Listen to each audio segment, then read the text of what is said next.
So I'm gonna run y'all through the exercises I did at the start of my load management cycle and that I still do to this day during my load management cycle.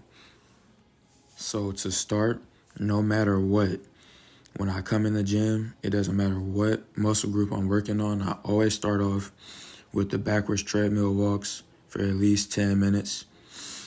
And I'm telling you this, it helps a whole lot.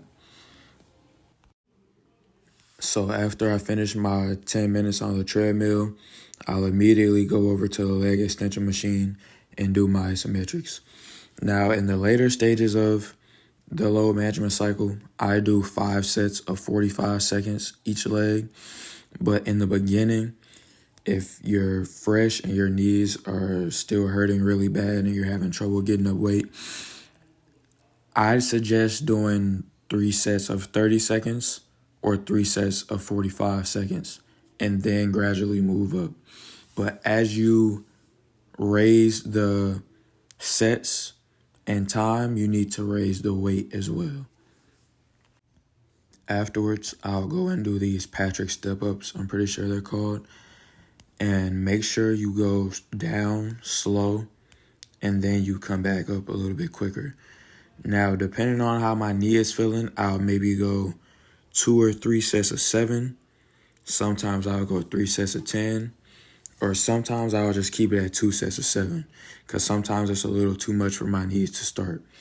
But whatever is good for you, then start that way. Or you can do them to the side, which takes a little bit of strain off of your knees. But these are great for building single leg strength to get you back where you need to be with your knees. After all that, I'll get to my hip work. Now I'm going to put y'all on. Your hips and your ankles are really important when it comes to getting rid of knee pain. A lot of people think their knees just started hurting just because. But it could easily be because you have weak ankles and weak hips. If the surrounding muscles to the knee are weak, it'll cause too much load to be put on the knee, which will cause tendonitis. All that is inflammation in the tendon. And that's likely due to the fact that when landing or jumping, because the surrounding muscles are weak, all of the rest of that force and load and energy is stored into that tendon, which will cause it to basically blow out. So make sure you get in your hip mobility and strengthening exercises. Now, doing mobility exercises will naturally cause the muscle to get stronger, but you need to make sure you do strength-focused exercises on your ankles and your hips, as well as the tibial muscle, which connects right under the patellar tendon, I'm pretty sure. So make sure you're doing your mobility for your ankles and your hips, as well as strengthening them. And make sure, do not overdo it. Find out what's a comfortable rep range for you when it comes to any exercise that you're doing when looking to get rid of knee pain and get your tendon stronger when you have patellar tendonitis.